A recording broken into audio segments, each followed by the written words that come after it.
Marzo de 2025. Guanajuato, la ciudad que susurra leyendas en cada uno de sus callejones serpenteantes, donde las paredes de cantera rosa parecen guardar los ecos de siglos. En el antiguo convento de Santa Clara, un equipo de restauración trabaja para devolverle su gloria perdida. Ricardo Peña, un albañil con manos curtidas por 20 años de oficio, un hombre que conocía los secretos de la cal y la piedra, simplemente hacía su trabajo. Un día más, un muro más. Su mente estaba en el partido de fútbol del fin de semana, en la lista del mercado. No esperaba nada más que el sonido monótono de su propia labor. Pero entonces, un golpe sonó diferente, un eco vacío, una anomalía en la sólida piedra centenaria que había resistido el paso de la historia, un sonido hueco que no debía estar ahí. Ricardo frunció el ceño. Apoyó la oreja en el muro frío, cubierto de un polvo fino y blanco. Golpeó de nuevo, esta vez con los nudillos. El sonido se repitió, un tambor sordo que hablaba de un vacío oculto. Detrás de una capa de yeso y una hilera de paneles de madera podrida que nadie había tocado en décadas, había un hueco, un secreto. No era un tesoro de la era colonial, ni las joyas perdidas de alguna dama virreinal. Era algo mucho más inquietante, más personal, un diario de tapas de cuero ajado, con las esquinas gastadas por el roce de unas manos que lo habían sostenido como un ancla en medio de una tormenta. Pertenecía a una de las 3 monjas que, en una helada noche de diciembre de 1993, se desvanecieron sin dejar rastro, convirtiéndose en la leyenda urbana que todos en Guanajuato conocían de memoria. Y en su última página, con una caligrafía temblorosa pero firme, una frase que helaba la sangre. Si alguien encuentra este diario, que sepa que no huimos por cobardía. Huimos porque los monstruos que nos perseguían vestían sotanas y hablaban en nombre de Dios. ¿Qué oscura verdad descubrieron estas 3 mujeres? ¿Por qué su fe las condujo a un silencio que duró más de 30 años? Y, sobre todo, ¿por qué por conocer esa verdad tuvieron que pagar el precio más alto? Para entender la tormenta que se desató en 2025, debemos regresar a su origen, a Guanajuato, en el invierno de 1993. La ciudad, con su laberinto de túneles y sus fachadas de 1000 colores, era entonces, como ahora, un lugar suspendido en el tiempo. El aire de la Sierra de Santa Rosa bajaba frío por las noches, puliendo las piedras del Callejón del Beso y llevando consigo el aroma a pan de anís y a leña quemada. El convento de Santa Clara, una fortaleza de cantera rosa fundada en el siglo XVII, se erguía en una colina dominando el centro histórico. Para la gente de Guanajuato, el convento era más que un edificio religioso. Era un pilar de la comunidad. Eran las manos de las monjas las que preparaban los dulces de cajeta más famosos de la región, las que ofrecían un plato de sopa caliente a quien lo necesitara, las que mantenían viva una llama de fe en un México que se modernizaba a pasos agigantados. En 1993, la comunidad estaba formada por 18 monjas de la Orden de las Clarisas Descalzas, y entre ellas, 3 mujeres cuyos destinos estaban a punto de entrelazarse en una tragedia que marcaría a la ciudad para siempre. Eran tan distintas como el sol, la luna y las estrellas, pero compartían una devoción que parecía inquebrantable. La hermana Sofía Reyes, de 64 años, era la matriarca no oficial del convento. Originaria de un pequeño pueblo en las montañas de Oaxaca, había llegado a Guanajuato con apenas 20 años. No huía de la pobreza, sino de una injusticia. En su pueblo, había visto cómo un cacique local despojaba de sus tierras a su familia y a sus vecinos, amparado por la ley y la corrupción. Esa experiencia forjó en ella un sentido de la justicia tan duro y puro como el jade. Vio en la Iglesia una forma de luchar por los desvalidos con armas que no eran de este mundo. La fe, la oración y una voluntad de hierro. Había dedicado más de 4 décadas a la orden. Su carácter, forjado en la austeridad, era firme, a veces severo, pero siempre justo. Era la responsable de la disciplina, y sus ojos oscuros, profundos como cenotes, rara vez pasaban por alto la más mínima infracción. A pesar de su semblante serio, la hermana Sofía poseía un talento oculto, una memoria prodigiosa para las historias. Conocía la vida de cada santo, la historia de cada piedra del convento, y en las raras tardes de recreo, las novicias se sentaban a sus pies para escucharla, transportadas por su voz grave y serena. Luego estaba la hermana Isabel Navarro, de 41 años. Ella era el cerebro y la ciencia del convento. Nacida en la Ciudad de México, en el seno de una familia de médicos, había sido una cirujana prometedora con un futuro brillante en el Hospital General. Sus manos eran un prodigio de precisión, pero algo se rompió en ella. La historia que se contaba en los pasillos del hospital era la de una noche de guardia interminable, una niña de 6 años, atropellada. Necesitaba una transfusión urgente de un tipo de sangre raro. El banco de sangre del hospital estaba vacío. Isabel movió cielo y tierra, llamó a hospitales privados, suplicó, pero la burocracia y la indiferencia fueron más lentas que la muerte.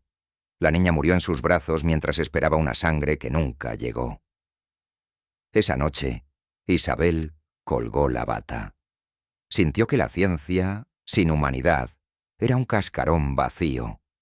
Abandonó el bisturí por el rosario y llegó a Guanajuato buscando una paz que la medicina no pudo darle. Inteligente, pragmática y de una lógica aplastante, se encargaba de la enfermería del convento y de la pequeña clínica gratuita que atendía a los mineros jubilados y a sus familias. Su rostro, enmarcado por unas gafas de montura delgada, rara vez mostraba emoción, excepto cuando hablaba de botánica, su verdadera pasión.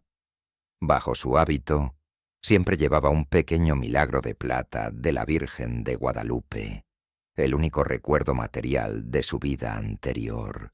Y finalmente, la más joven, la hermana Valentina Morales. A sus 25 años, era un torbellino de energía y luz, originaria de Arandas, Jalisco, la tierra del tequila y los mariachis. Su alma vibraba con arte y pasión. Había llegado al convento 3 años antes, huyendo de un desamor que casi la consume. Se había enamorado de un pintor, un bohemio que le prometió el mundo y le dejó el corazón hecho pedazos. En su desesperación, buscó refugio en el único lugar que le pareció lo suficientemente silencioso para escuchar sus propios pensamientos. Un convento. Con una sonrisa que parecía capaz de hacer florecer las jacarandas en pleno invierno y una energía contagiosa, se había ganado el corazón de toda la comunidad. Valentina era la artista, se encargaba del huerto, donde no solo cultivaba hortalizas, sino también las flores más exóticas que pintaban de color los patios de piedra. Y tenía un don especial para el dibujo. Su diario personal no solo contenía reflexiones sobre su fe y los ciclos de siembra, sino que estaba repleto de detallados bocetos a lápiz, el rostro de una anciana sonriendo, la arquitectura de una mariposa, la forma en que la luz se filtraba por el vitral de la capilla, al amanecer. La rutina en Santa Clara era un reloj perfecto. Maitines antes del alba, seguidos de horas de oración, trabajo en los talleres de repostería, estudio y servicio. Las comidas, sencillas pero nutritivas, transcurrían en un silencio monacal, solo roto por la lectura de textos sagrados, una vida de recogimiento y propósito. Aparentemente. Pero bajo esa superficie de calma, las corrientes subterráneas de la inquietud habían comenzado a moverse, Todo comenzó con la hermana Isabel. En la enfermería, entre sus remedios de herbolaria y sus libros de medicina, comenzó a notar un patrón alarmante. Ocasionalmente, el convento servía como casa de paso para niños, supuestamente huérfanos del sur del país, que esperaban ser adoptados por familias benefactoras. El encargado de coordinar estas estancias era el padre Ignacio Romero. Los niños llegaban desnutridos y asustados, algo normal, pero sus expedientes médicos, cuando los tenían, eran un desastre. Isabel, con su ojo clínico, empezó a realizarles análisis de sangre básicos, y los resultados la desconcertaron. Muchos de los niños tenían en su organismo trazas de sedantes, benzodiazepinas, fármacos para mantenerlos dóciles. Cuando interrogó sutilmente al padre Ignacio, éste le restó importancia.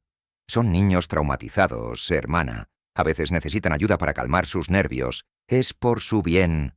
Pero Isabel no le creyó. Un médico no seda a un niño sano. Un carcelero, sí. La segunda pieza del rompecabezas llegó a través del corazón puro de Valentina. Ella era la encargada de cuidar a los niños durante su corta estancia. Les leía cuentos, les enseñaba a dibujar, les cantaba canciones de cuna. Y los niños que no hablaban con los adultos le confiaban sus secretos en susurros. Una tarde, mientras dibujaba con un pequeño llamado Miguelito, el niño trazó una montaña azul detrás de una casa. «Esa es mi casa», dijo en voz baja, casi inaudible. «¿Y quién vive ahí, Miguelito?», preguntó Valentina con dulzura. «Mi mamá», respondió el niño, y sus ojos se llenaron de lágrimas. «Me dijo que volvería pronto». Valentina sintió un escalofrío.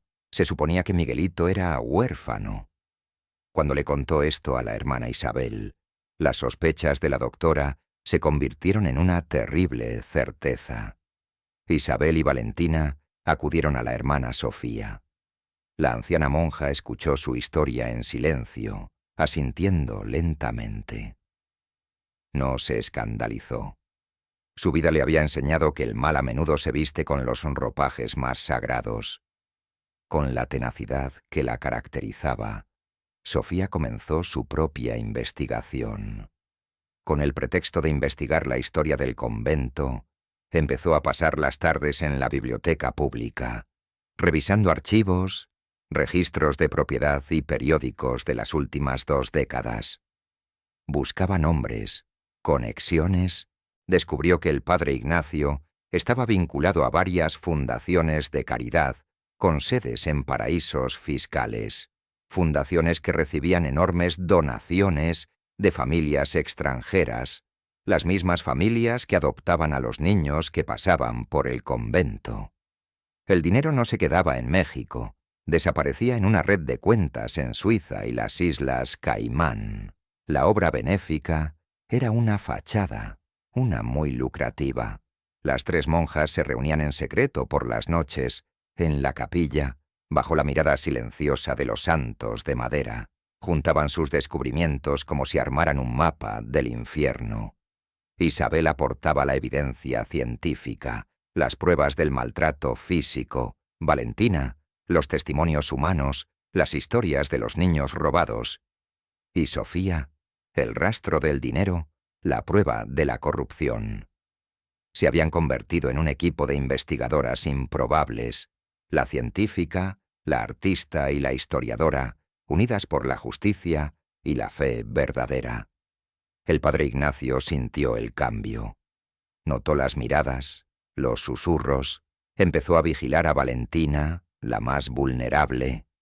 Sus conversaciones en el jardín se volvieron interrogatorios velados.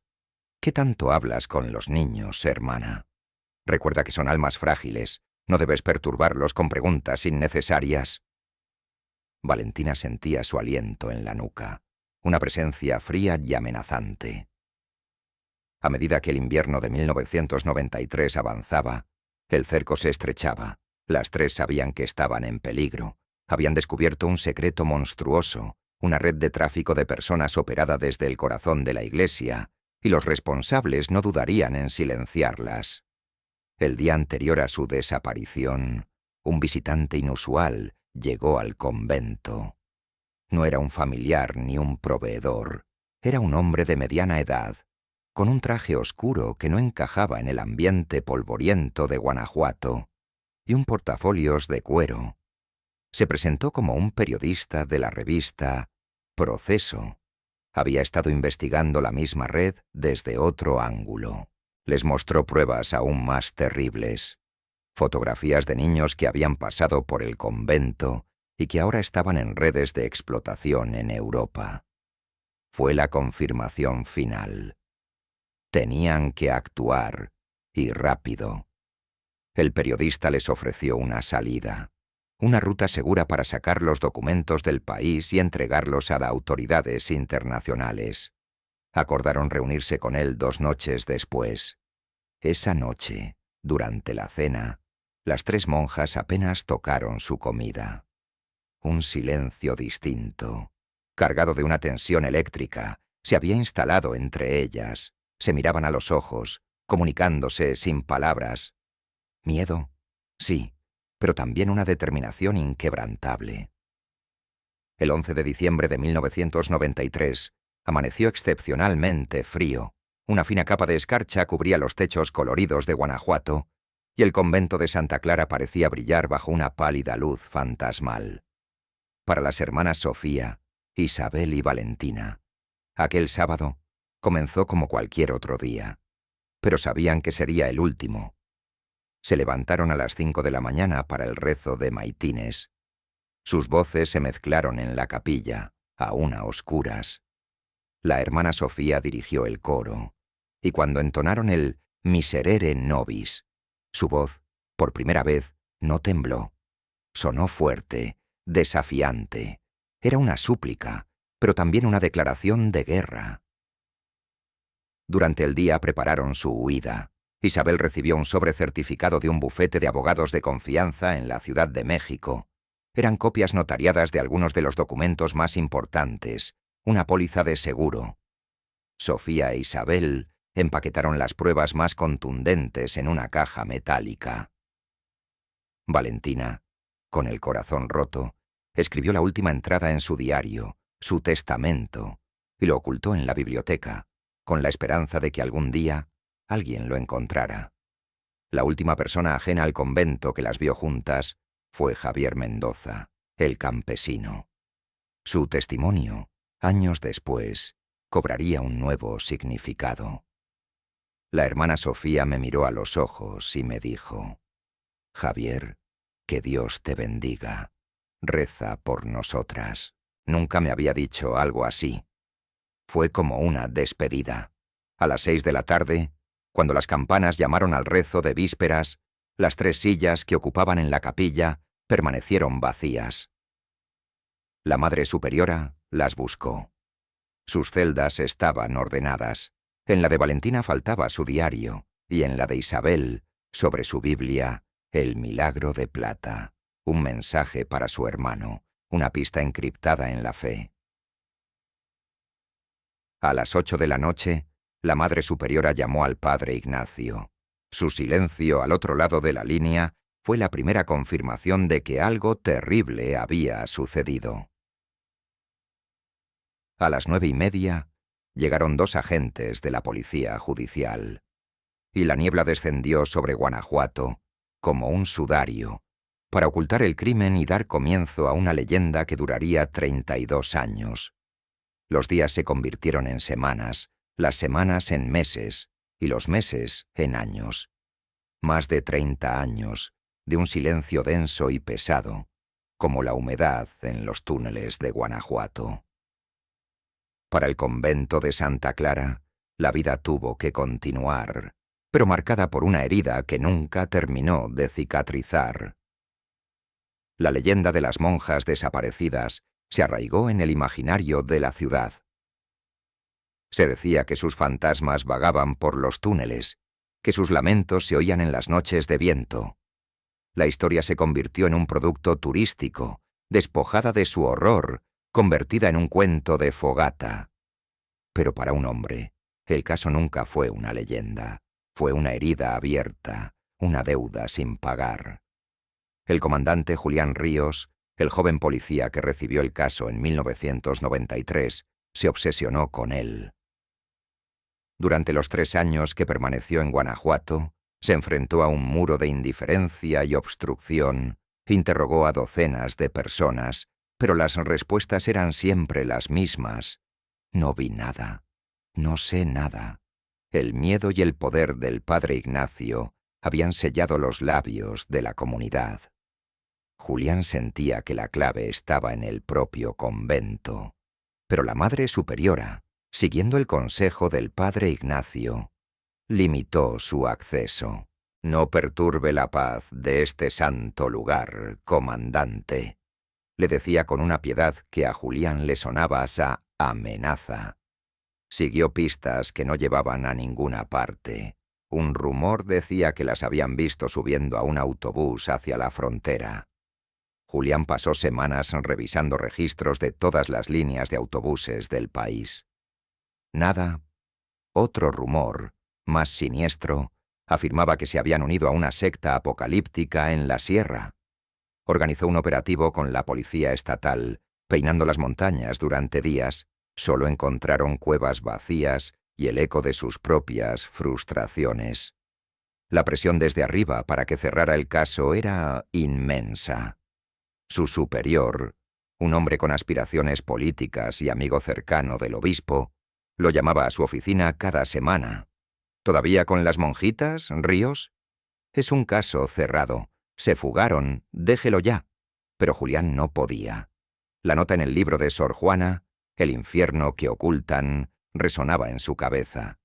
En 1996, tras una acalorada discusión con su superior y una amenaza anónima dejada en el parabrisas de su coche, pidió su traslado.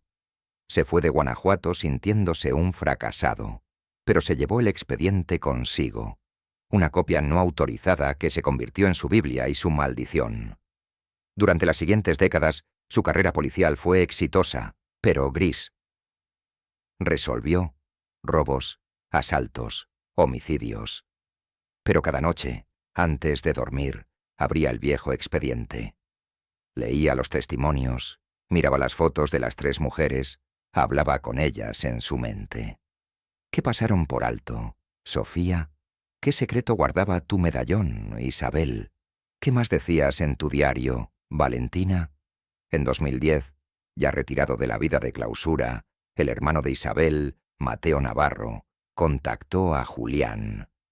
Mateo había gastado una fortuna en investigadores privados, pero solo habían conseguido estafarlo.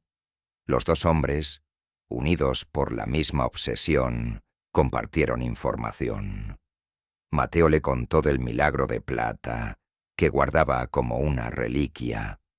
Julián le habló de la nota en el libro. Juntos, intentaron reconstruir el rompecabezas, pero les seguían faltando las piezas más importantes. En 2020, la esposa de Julián falleció. Solo en su apartamento, rodeado de los fantasmas de su pasado, tomó una decisión. Vendió su casa, hizo las maletas y regresó a Guanajuato. Alquiló un pequeño apartamento con vistas al convento de Santa Clara. «Voy a resolver esto, o moriré en el intento», le dijo a Mateo por teléfono. Retomó la investigación con la paciencia de un monje. Se convirtió en una figura familiar en la ciudad. El viejo policía retirado que hacía demasiadas preguntas. Entrevistó de nuevo a los testigos de 1993, ahora ancianos. Algunos, con el miedo disipado por los años, le dieron pequeños detalles nuevos. La novicia que recibió la carta para Isabel recordó que el remitente era un bufete de abogados especializado en derechos humanos. El campesino Javier Mendoza recordó la frase de despedida de la hermana Sofía. Julián pasaba horas en la biblioteca, estudiando los planos del convento, la historia de la diócesis. Se enteró de que el padre Ignacio había muerto en Roma, llevándose sus secretos a la tumba, pero Julián no creía en secretos eternos. Creía que la verdad, como el agua, Siempre encuentra una grieta por donde salir. Sus excolegas se burlaban de él. El loco de las monjas, lo llamaban a sus espaldas. Pero Julián no se inmutaba. Caminaba por los callejones de Guanajuato, mirando las viejas paredes de cantera, sintiendo que la respuesta estaba ahí, esperando, oculta a plena vista, en el corazón de piedra de la ciudad. Solo necesitaba que alguien golpeara en el lugar correcto. Y ese alguien, sin saberlo, estaba a punto de empezar su jornada laboral en una mañana lluviosa de marzo de 2025. Fue Julián quien, una tarde lluviosa de marzo de 2025, recibió una llamada que cambiaría todo. Al otro lado de la línea, la voz nerviosa de Ricardo Peña, el albañil, le hablaba de un diario encontrado detrás de una pared falsa en la antigua biblioteca del convento. El diario de la hermana Valentina Morales. 45 minutos después, los dos hombres estaban en el modesto apartamento de Julián. El aire estaba cargado de olor a café y a los libros viejos que se apilaban por todas partes. Sobre la mesa de la cocina, el diario yacía como una bomba de tiempo a punto de estallar.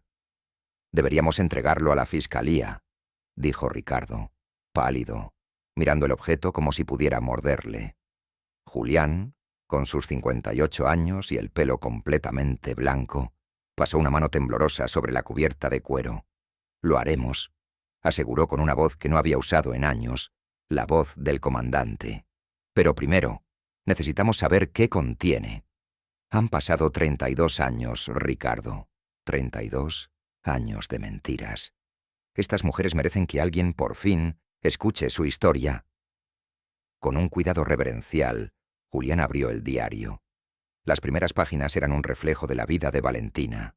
Bocetos de flores, oraciones, comentarios sobre el clima, pero a medida que avanzaban en la lectura, el tono comenzó a cambiar. Las entradas de octubre de 1993 mostraban una creciente ansiedad.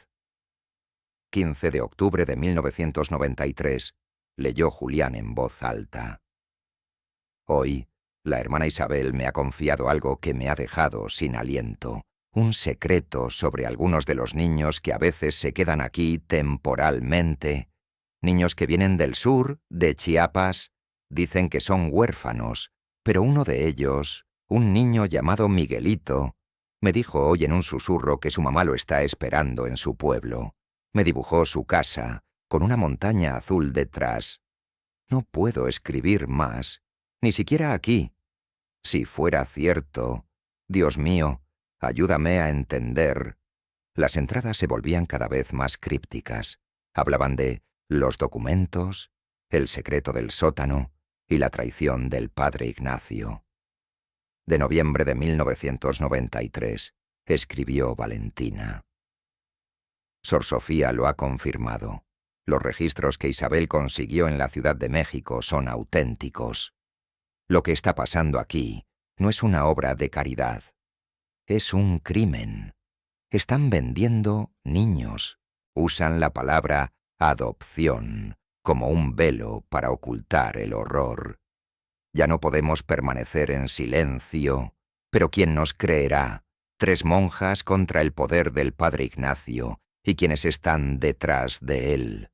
¿A quién podemos acudir cuando los muros que nos rodean han sido construidos con mentiras? La última entrada, fechada el 10 de diciembre de 1993, el día anterior a la desaparición, era la más perturbadora. Mañana partiremos.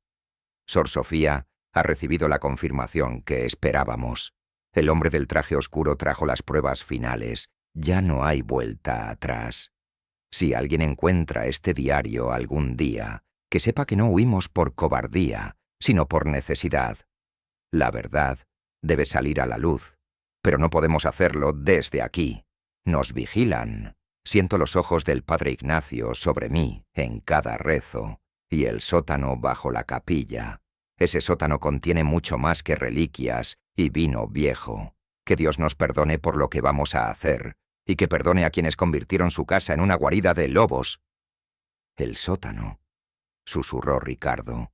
¿Qué demonios hay en el sótano? Julián no respondió. Su mente de detective, dormida durante años, trabajaba a toda velocidad. El padre Ignacio Romero, el sótano, y los planos del convento que había memorizado. Sabía que bajo la capilla había una cripta, y junto a ella una serie de bodegas que, según los registros, estaban selladas desde el siglo XIX.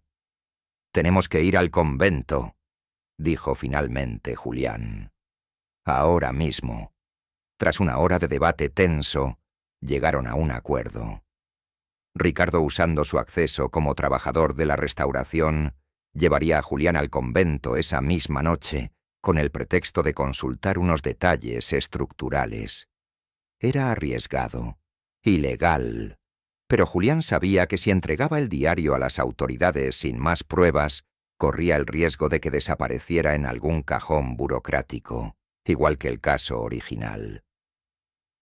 Esa noche, bajo el manto de la oscuridad, los dos hombres se deslizaron en el convento silencioso.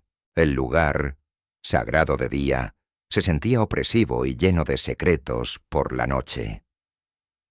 Guiados por la linterna del móvil de Ricardo, descendieron por una escalera de caracol hasta las entrañas del edificio. El aire en el sótano era pesado. Olía a tierra húmeda, a vino avinagrado y a algo más, a un abandono antiguo. Encontraron la pared que, según los planos de Julián, debía separar la bodega principal de las cámaras selladas. No parecía haber ninguna entrada, pero Julián, recordando la nota de Sor Juana sobre el infierno oculto, empezó a golpear suavemente las paredes, buscando un sonido hueco, igual que había hecho Ricardo horas antes. Detrás de una antigua estantería de vinos, cubierta de telarañas gruesas como algodón, encontraron la anomalía. Una sección del muro que sonaba diferente. Con una barreta que Ricardo había traído, hicieron palanca. Ladrillos y yeso cayeron, revelando una puerta metálica, oxidada pero sorprendentemente moderna, protegida por un candado que parecía haber sido abierto y cerrado regularmente. Y en la pared, junto a la puerta, escrito con lo que parecía la punta de un clavo, un mensaje que les heló la sangre. «Hermanas, perdónennos, busquen en el Archivo Diocesano de León expediente Amanecer 1975, que Dios tenga misericordia de todos nosotros». El descubrimiento en el sótano desencadenó una avalancha. Esa misma noche, Julián llamó a un contacto de confianza en la Fiscalía General del Estado, el teniente Rodrigo Vargas, un oficial joven pero con una reputación de incorruptible que Julián había cultivado durante años. Le contó todo. Vargas, entendiendo la magnitud del asunto, llegó a Guanajuato al amanecer con un equipo forense de élite y una orden judicial sellada. La puerta metálica fue abierta oficialmente. Detrás, una pequeña habitación sin ventanas. A primera vista, decepcionantemente vacía. Algunas estanterías metálicas, cajas de cartón apiladas ordenadamente, pero la luz ultravioleta reveló el horror invisible. Grandes manchas oscuras en el suelo de cemento. Sangre humana, muy antigua, pero preservada en el ambiente frío y seco. Y en las cajas encontraron el corazón administrativo de la oscuridad, documentos financieros de transferencias a cuentas en Suiza y las Islas Caimán, acuerdos con farmacéuticas para ensayos clínicos en niños, y lo más aterrador, cientos de fotografías de niños, la mayoría de comunidades indígenas de Chiapas y Guerrero, con números de identificación escritos en el reverso. Eran rostros asustados, miradas perdidas, un catálogo de almas robadas. «Necesitamos el expediente Amanecer 1975», murmuró Julián, su voz ronca por la emoción y la falta de sueño. Al día siguiente, con una orden judicial reforzada, el teniente Vargas y Julián se presentaron en el Archivo Diocesano de León. Era un edificio solemne, que olía a incienso y papel viejo. El archivero, el padre Bermúdez, un hombre anciano y frágil, negó la existencia de tal expediente. Pero cuando Vargas le mostró la orden judicial, que autorizaba un registro completo, el sacerdote, pálido, los llevó a una vieja caja fuerte en su oficina, oculta detrás de un tapiz de la Última Cena. Aquí es donde los obispos guardaban los asuntos delicados, dijo con voz temblorosa. Dentro, una carpeta azul descolorida llevaba la etiqueta Proyecto Amanecer 1975.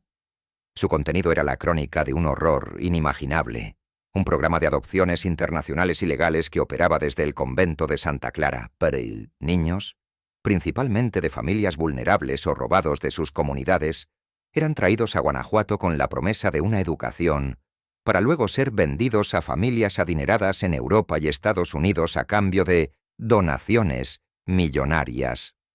El programa llamado Proyecto Amanecer había comenzado en los años 70 como una forma de reeducar a los hijos de disidentes políticos durante la Guerra Sucia y con los años había mutado en una red de tráfico de personas con fines de lucro. Una carta, firmada por el entonces obispo de la diócesis, Monseñor Montero, autorizaba al padre Ignacio a continuar con la obra benéfica, instándolo a mantener la máxima discreción. Pero lo más impactante era un informe médico adjunto, firmado por la doctora Isabel Navarro en 1988, 5 años antes de tomar los hábitos, cuando colaboraba como voluntaria en una misión médica en Chiapas. Detallaba irregularidades, sedación excesiva en los niños durante los traslados y posibles casos de maltrato. El informe terminaba con una frase subrayada: «No puedo seguir siendo cómplice de esto. Mi conciencia no me lo permite». Era la prueba de que Isabel sabía de esto mucho antes de entrar al convento. Quizás esa fue la verdadera razón por la que tomó los hábitos, para investigar desde adentro, para destruir el monstruo desde sus entrañas. Mientras examinaban los documentos, los técnicos en Guanajuato encontraron algo más en el sótano del convento: un viejo teléfono móvil Nokia, de los primeros que llegaron a México, oculto en una caja de herramientas, junto a él una nota. La última evidencia. Código 1112, la fecha de la desaparición. Cuando lograron activar el viejo teléfono, encontraron un único archivo de audio.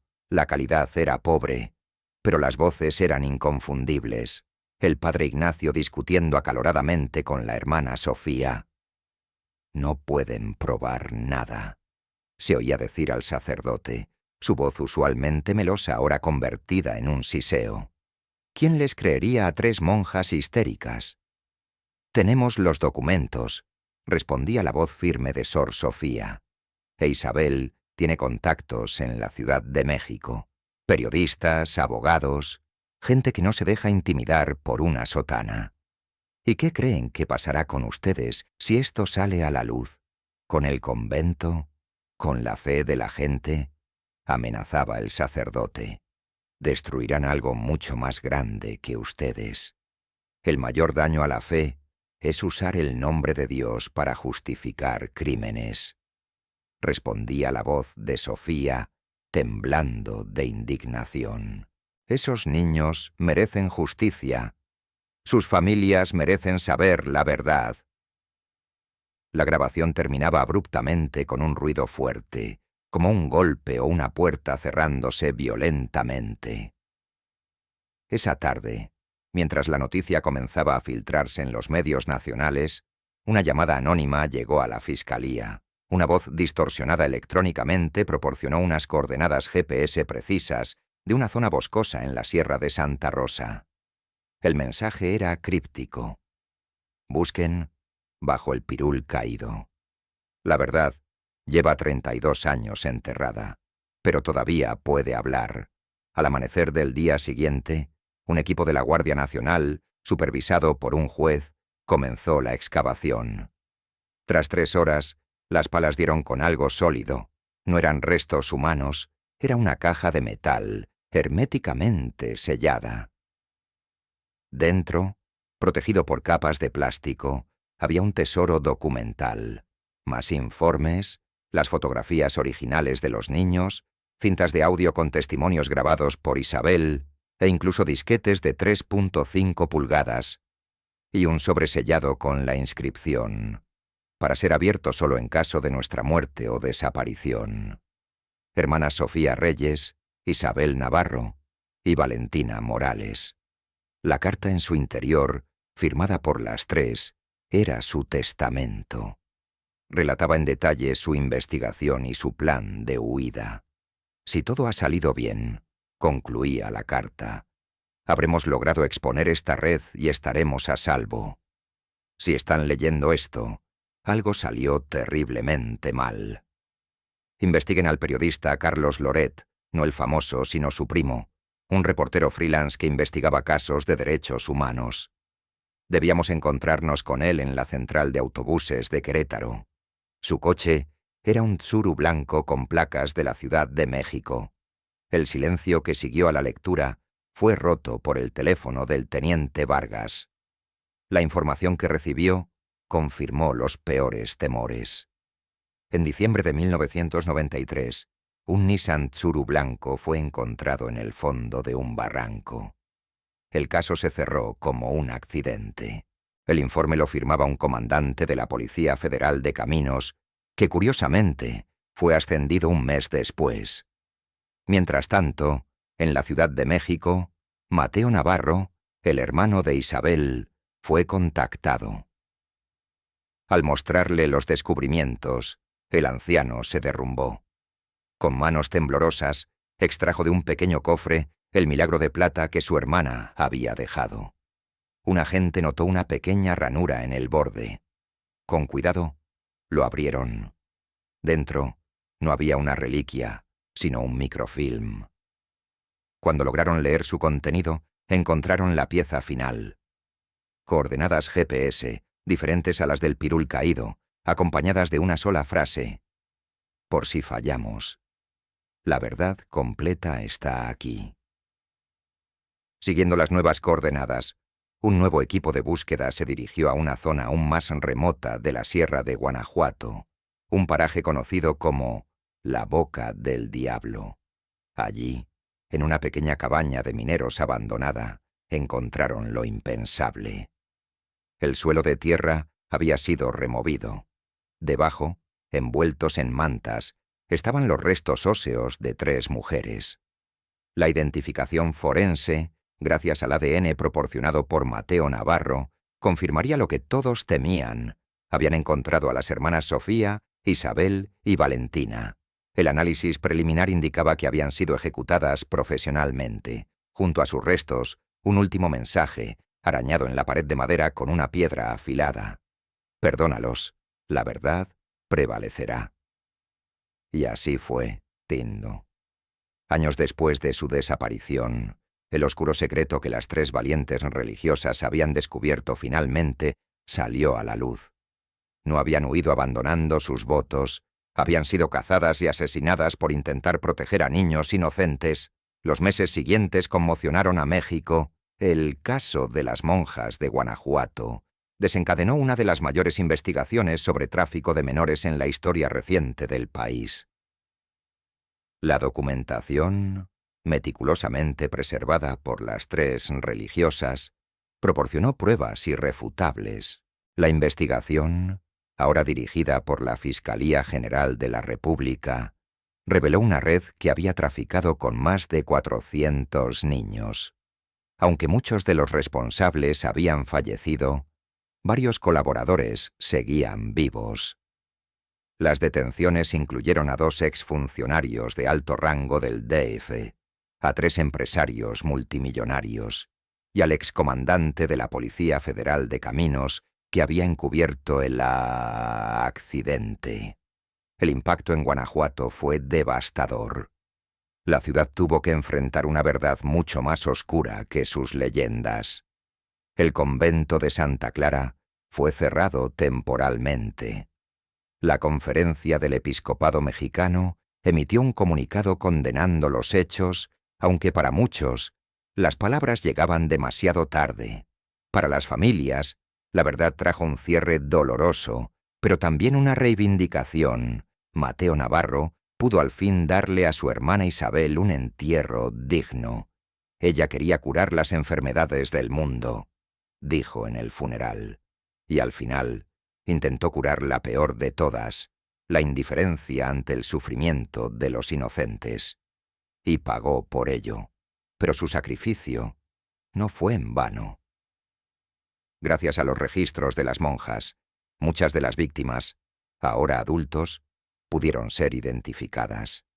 Se organizaron reencuentros entre padres biológicos e hijos separados. Lágrimas, abrazos y la dolorosa constatación de que el tiempo perdido no podía recuperarse, pero que la verdad, por tardía que fuera, traía consigo una forma de sanación. Para Julián Ríos, el ex policía jubilado, el caso supuso la validación de toda una vida. Nunca fue una obsesión, explicó en una entrevista. Fue una promesa. Les prometí a esas 3 mujeres que algún día conoceríamos la verdad. Y lo hicimos. El convento de Santa Clara fue reconvertido en el Centro de Derechos Humanos Hermanas de Santa Clara. En la antigua biblioteca, el diario de Valentina Morales ocupa un lugar central, abierto en su última entrada como un testamento eterno de su valentía. Una placa conmemorativa fue instalada en el antiguo convento. En memoria de Sofía Reyes, Isabel Navarro y Valentina Morales, quienes dieron su vida por la verdad y la justicia. Su luz nunca se extinguirá.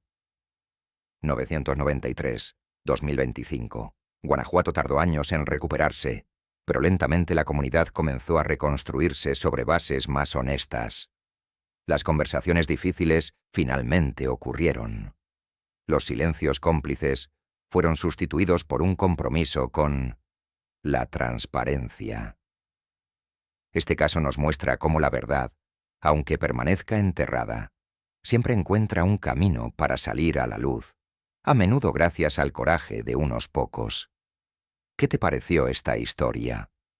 Comparte tu opinión en los comentarios. Si te gustó este tipo de contenido, suscríbete a Sombras del Pasado y activa las notificaciones. Deja tu like y compártelo con alguien a quien también le pueda interesar esta increíble historia de valor y sacrificio.